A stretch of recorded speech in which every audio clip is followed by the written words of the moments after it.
दिल्ली भाजपा के अध्यक्ष श्री वीरेंद्र सचदेवा ने अरविंद केजरीवाल के बयानों की आलोचना की, जिन्हें धार्मिक राजनीति के क्षेत्र में लिपिबद्ध बताया। उन्होंने केजरीवाल को भ्रष्टाचार से प्रभावित धन से आरामदायित्व में बसने और देश की भलाई की चिंता का दावा करने पर सवाल उठाया। सचदेवा ने केजरीवाल के कई भ्रष्टाचार के इतिहास को उजागर किया, उन्हें कुछ विशेष वर्गों की प्रसन्नता के लिए झूठे बयानों का सहारा लेने के आरोपों में डाला। उन्होंने दावा किया कि केजरीवाल की राजनीति में कोई सहानुभूति नहीं है, बल्कि यह केवल धार्मिक प्रतिनिधित्व का एक झिलमिलाहट का रूप है।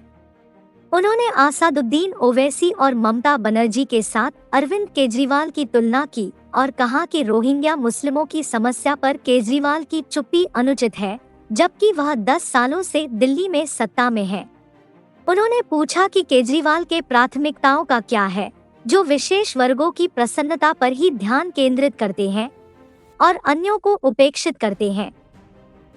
सचदेवा ने बताया कि दिल्ली भाजपा के घोषणा पत्र में सीए के लागू होने की बात कही थी, लेकिन इसे धर्म के आधार पर राजनीतिक ढंग से पेश किया जा रहा है। उन्होंने कहा कि धर्म के आधार पर देश का बंटवारा प्रधानमंत्री पद जवाहरलाल नेहरू ने किया और यह कहा कि कुछ समय के बाद आपको बुला लिया जाएगा।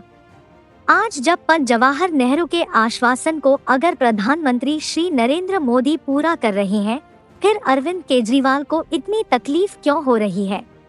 श्री सचदेवा ने कहा कि बंगाल से और घुसपैठ के माध्यम से चोरी चुपके रोहिंग्या भारत के अंदर आते हैं, जबकि उन्हें शरण देने का काम अरविंद केजरीवाल की सरकार ने किया है।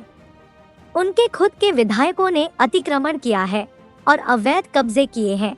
उस पर कार्रवाई भी हुई, लेकिन केजरीवाल के मुंह से एक शब्द नहीं निकला।